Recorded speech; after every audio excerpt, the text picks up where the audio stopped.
My name is Tamica Taylor. I'm a detective sergeant in the Jamaica Constabulary Force. Now, me making this video today may be viewed by many as a career suicide, but I'm making this video out of desperation, out of frustration. A number of injustices have been meted out to me by high-ranking members of this organization.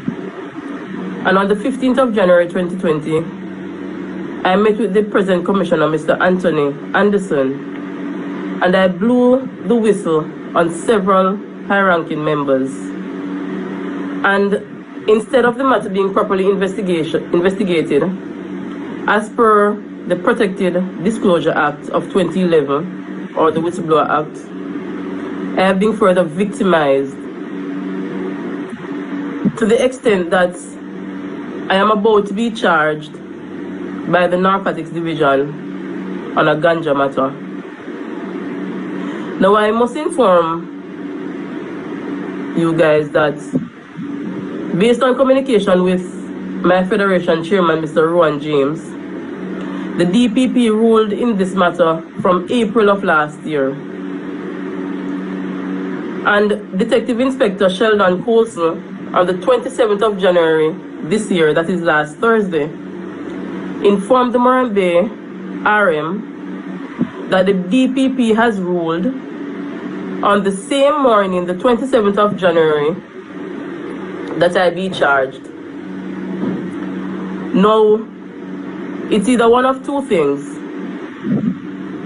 If DPP can justify a charge against me, it's either that evidence have been fabricated or some misrepresentation of information was done. Now, I am calling on two persons. Miss Paula Llewellyn, Director of Public Prosecutions. Ma'am, I have you in very high regard. And I have you in high regard because I don't see you as a person who will compromise your office. So I'm calling on you, ma'am, to take a look at my file, either personally, and in the event that you're too busy, cause one of your competent deputies to peruse my file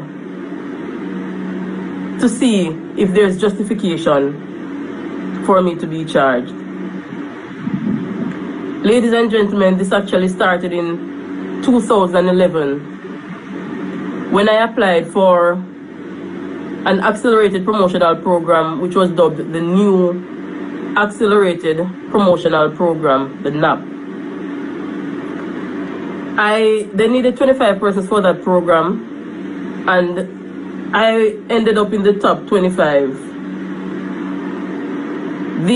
Sometime during the process of elimination for that program, I attended a party at the Commissioner's residence, the then Commissioner, Mr. Owen Ellington, and an incident took place with a high-ranking member of High Command.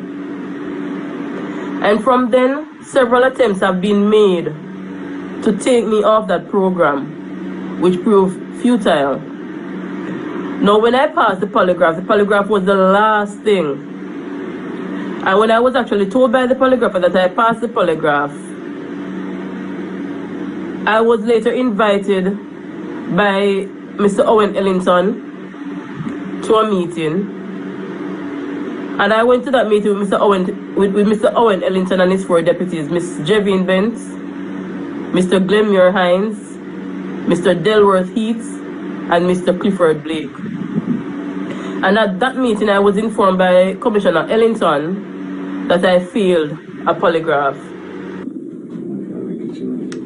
After I came out of that meeting where the commissioner told me that I failed the polygraph, the first person I called was ACP Welch, who was in charge of training at the time. And I related to him what was communicated to me by the commissioner. And ACP Welch said to me, "The commissioner told you that you failed that polygraph? I am so disappointed. You passed that polygraph with flying colors." And for him to use the word disappointed to me, it simply means that he knew that the commissioner knew that I never failed the polygraph. He then went on to say that because I know that it must be a mistake, send an email to the commissioner and ask him for a dialogue, that he wished to have dialogue with him about your polygraph result. He said that if I should go through the regular system, the program, which was supposed to start the following week, would commence without the document reaching the commissioner. So he advised me to pen an email, send it to him for him to pass it, and then he will give me the go-ahead to send it to the commissioner. And bear in mind that there's still evidence of these communications in my email. And that is the thing, almost all my communications with members of High Command have been recorded. And I have grown to see reason to record these conversations from past experience. And when I sent the email to the commissioner, I was later contacted by my ACP, who was in charge of NIB at the time, who told me that an email was forwarded to him by the Commissioner of Police, asking him to remind this police of the protocols to be followed when communicating with a senior officer. I then apologized for my action and asked him to apologize to the commissioner on my behalf, and then inform him that I wish to go through the route of communication. And he told me that he'll get back to me up to this point. Now, my subsequent videos, I will be outlining in details another promotion program that I went on, what was the result, and everything that culminated into this that is happening to me. I will reveal the monsters in this organization that I have been trying to, and I will not say I have been trying to fight them. All I have been doing is trying to defend that which you promised me. You told me to do certain things, and I did them, and all I have been doing is defending that. And as a result of that, you victimized me to the extent that I am about to be charged. Commissioner, I have spoken to you on other occasions. You have given me an avenue to get through to you so that a meeting can be arranged. You would know all my efforts to try to get in contact with you, to try to get a follow-up meeting with you, when I informed you the last time that we ran into each other. And I informed you that since that interview with you, nothing has been done. You seemed extremely surprised. And that is why you gave me a particular avenue of communication. That has been from September last year, Commissioner.